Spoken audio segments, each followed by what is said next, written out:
श्री स्वामी समर्थ. स्वागत आहे तुमचं माझ्या YouTube चॅनल मध्ये. आजचा दिवस तुम्हाला खूप छान सुख समाधानाचा आणि आनंदाचा जाऊ देत ही स्वामींच्या चरणी प्रार्थना करते आणि आज या नवीन व्हिडिओला सुरुवात करते. तर बघा मित्रमैत्रिणींनो, दरवर्षी आषाढ महिन्यातील शुक्ल पक्षातील पौर्णिमा तिथीला गुरु पौर्णिमा जी आहे तर ती साजरी केली जाते. या गुरु पौर्णिमा सणाची आपण खूप आतुरतेने वाट बघत असतो. तर गुरु पौर्णिमा यंदा 29 जुलैला गुरु पौर्णिमा साजरी केली जाणार आहे.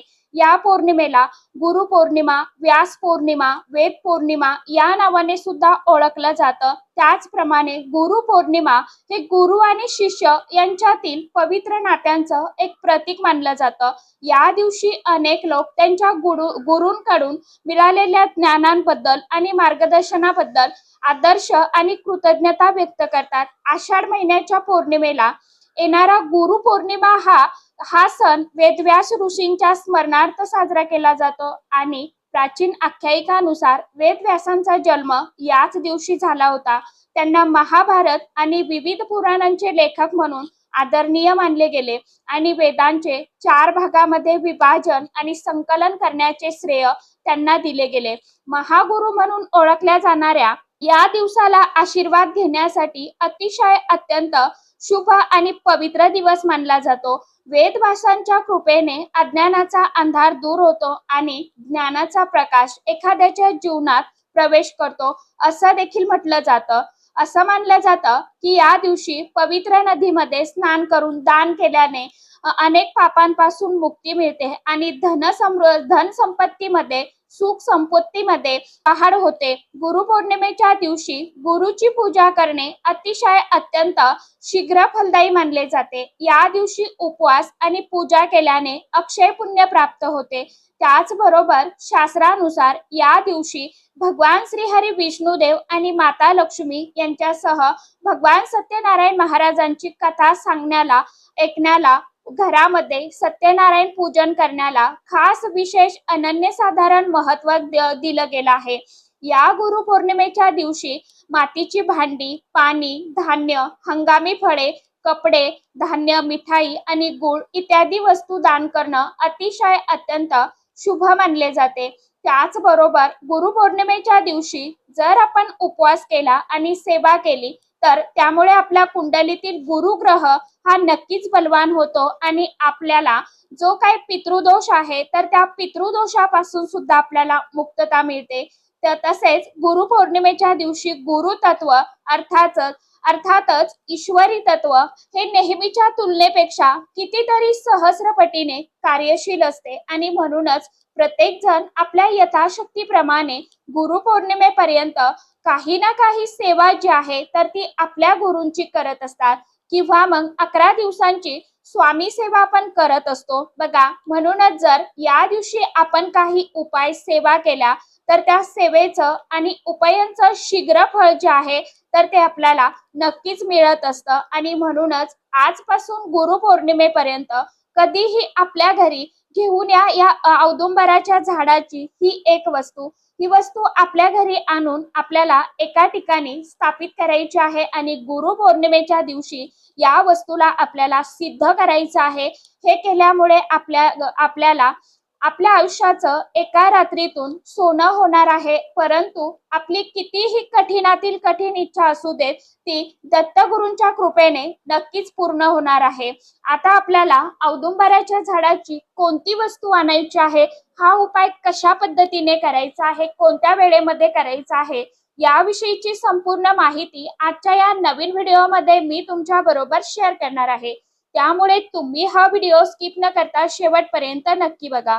चॅनलवरती तुम्ही जर हा व्हिडिओ पहिल्यांदा बघत असाल तर चॅनलला आवर्जून सबस्क्राईब करा आणि असेच नवनवीन माहितीपूर्ण व्हिडिओ बघण्यासाठी समोरील बेल आयकॉनलाही प्रेस. त्यामुळे काय होईल, जेव्हा कधी मी नवीन व्हिडिओ अपलोड करेल तर सर्वात अगोदर त्याचं नोटिफिकेशन तुम्हाला मिळेल आणि तुम्ही एकही व्हिडिओ मिस करणार नाही. कमेंट बॉक्स मध्ये जय दत्त गुरुदेव किंवा ओम दिगंबरा दिगंबरा श्रीपाद वल्लभ दिगंबरा हा मंत्र सर्वांनी आवर्जून लिहा किंवा श्री स्वामी समर्थ हा मंत्र आवर्जून लिहा. व्हिडिओला जास्तीत जास्त लाईक करा आणि इतर मित्रमैत्रिणींना देखील शेअर करा।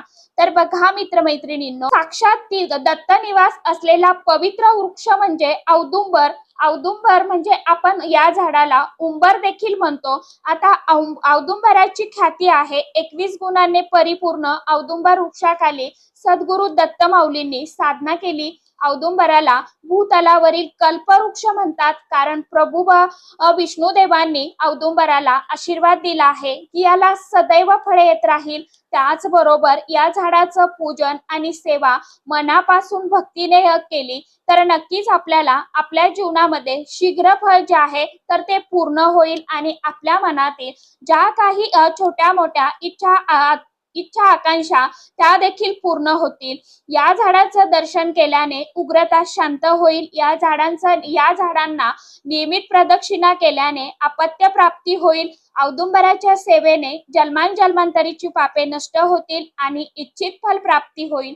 औदुंबराखाली स्वतः दत्त महाराजांनी देखील नृसिंह मंत्राचा उपासना केली, सेवा केली होती। औदुंबराखाली एका ब्राह्मणाला जेवू घातले तर अनेक ब्राह्मणांना जेवण घातल्याचे फळ मिळते।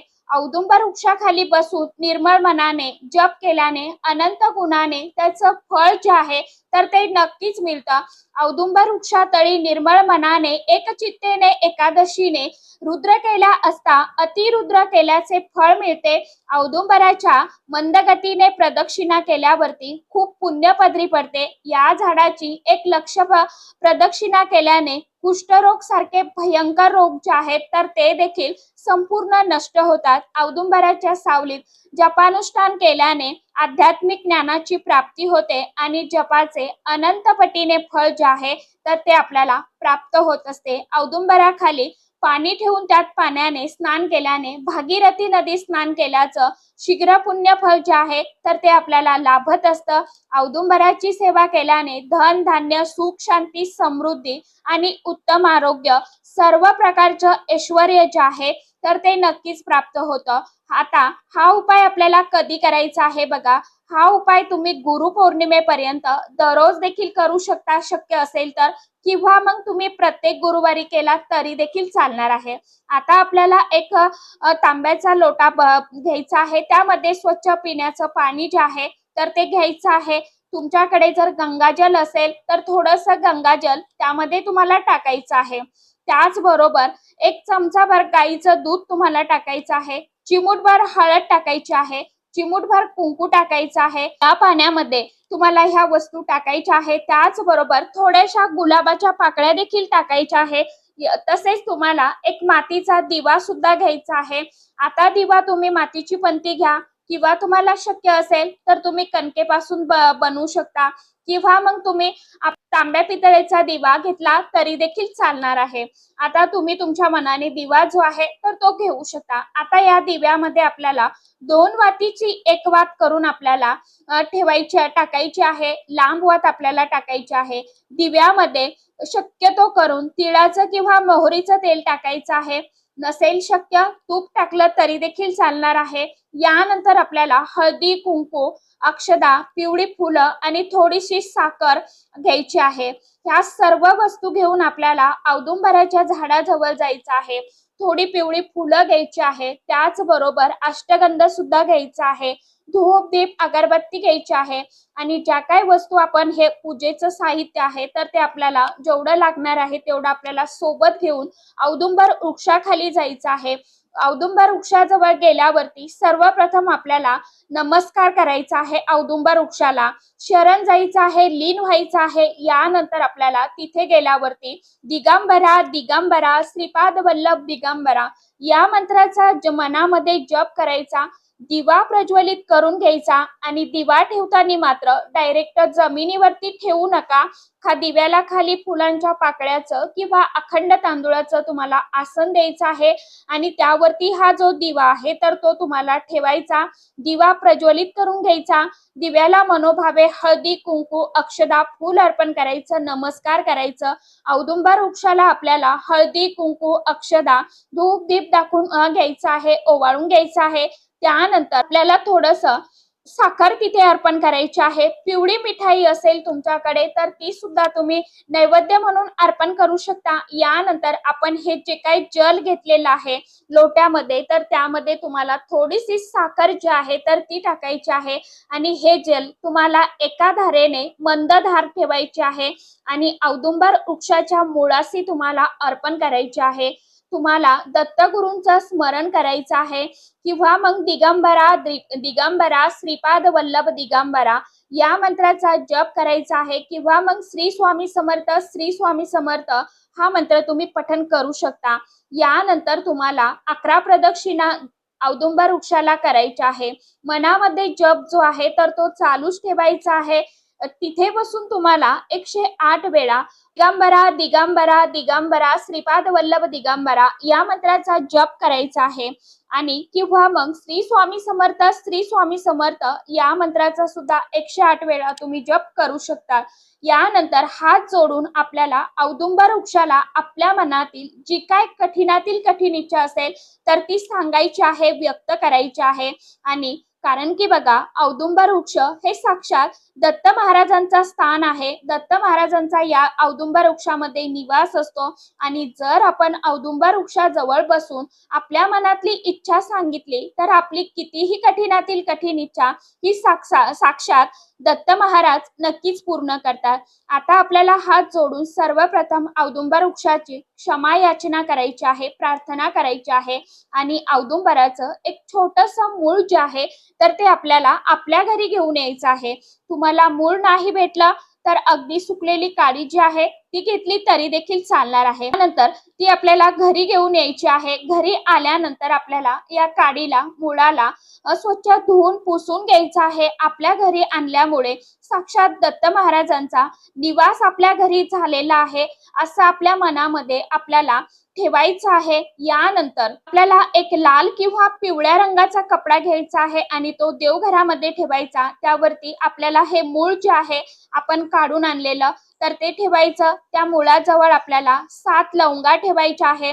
आता मूळ आपण जे आणलेलं आहे त्या मुळाला आपल्याला अष्टगंध लावून घ्यायचा आहे, फूल अर्पण करायचं आहे, अखंड अक्षदा अर्पण करायचे आहे। तुमच्याकडे जर लाल पिवळं चंदन असेल तर ते सुद्धा तुम्ही लावू शकता। धूप दीप आपल्याला ओवाळून घ्यायचा आहे। याची आपल्याला एक पोटली तयार करायची आहे आणि ही पोटली आपल्या देवघरामध्ये असणाऱ्या दत्तगुरूंच्या मूर्तीजवळ, फोटो जवळ तुम्हाला ठेवायची आहे। स्वामींची मूर्ती किंवा फोटो असेल तर त्यांच्या उजव्या साईडला तुम्ही ही ठेवू शकता। आता यानंतर गुरुपौर्णिमा येईल तोपर्यंत दररोज सकाळी संध्याकाळी पोटलीला आपल्याला हळदी कुंकू अर्पण करायचं आहे, धूप दीप ओवाळून घ्यायचं आहे आणि गुरुमाऊलींची स्वामींची आपल्याला सेवा जी आहे, मंत्र जप जो आहे तर तो करायचा। प्रमाणे या पोटलीची सुद्धा आपल्याला पूजा करायची आणि गुरुपौर्णिमेच्या दिवशी आपल्याला ही पोटली जी आहे तर ती सकाळी किंवा संध्याकाळी गुरुपौर्णिमेच्या दिवशी तुम्ही दत्तगुरूंच्या समोर ठेवलेली जी पोटली असेल ती तिथून तुम्हाला उचलायची। आता हा उपाय तुम्ही जर घरच्या करता केला असेल तर तुमच्या घरी तिजोरीमध्ये किंवा जिथे कुठे तुम्ही पैसे ठेवताय ना, गल्ल्यामध्ये तुमचा एखादा छोटा मोठा व्यवसाय असेल तर गल्ल्यामध्ये ठेवू शकतात किंवा मग तिजोरीमध्ये ठेवू शकता किंवा मग पॉकेटमध्ये सुद्धा तुम्ही ठेवू शकता। हा उपाय केला असेल तर दुकानाच्या गल्ल्यात ठेवा। आणि कारण की बघा, ही जी पोटली आहे तर ही पोटली अभिमंत्रित झालेली आहे आपल्या देवघरामध्ये किंवा आपल्या तिजोरीमध्ये किंवा आपल्या व्यवसायाच्या ठिकाणी ठेवल्यामुळे आपल्या घरामध्ये धन येण्याचे मार्ग जे आहेत तर ते मोकळे होतात आणि आपल्या घरावरती अखंड दत्त महाराजांचं कृपाछत्र जे आहे तर ते कायम राहत असतं आणि त्यांच्या कृपेने आपल्या घरावरती कधीही कोणत्याही प्रकारचं विघ्न संकट जे आहेत तर ती येत नाहीत। आली तरी ती दत्त महाराजांच्या कृपेने अलगद टळून जातात। म्हणून आपल्याला हा उपाय जो आहे दत्त महाराजांची आपल्या कुटुंबावरती कृपा प्राप्त व्हावी, दत्त महाराजांचा आपल्याला आशीर्वाद मिळावा म्हणून आपल्याला येणाऱ्या गुरुपौर्णिमेपर्यंत हा औदुंबर वृक्षाचा उपाय जो आहे तर तो आवर्जून करायचा आहे। आशा करते व्हिडिओमध्ये सांगितलेली माहिती सर्वांना समजलीच असेल। ज्यांना काही समजलं नसेल त्यांनी कमेंट बॉक्समध्ये विचारू शकता। तर चला, आजच्या व्हिडिओमध्ये इतकीच माहिती होती। कशी वाटली नक्की सांगा। व्हिडिओ आवडला तर चॅनलला आवर्जून लाईक, शेअर, सबस्क्राईब जरूर करा. परत भेटूया नवीन माहिती सोबत, नवीन व्हिडिओसोबत. तोपर्यंत सर्व माझ्या YouTube परिवाराला श्री स्वामी समर्थ.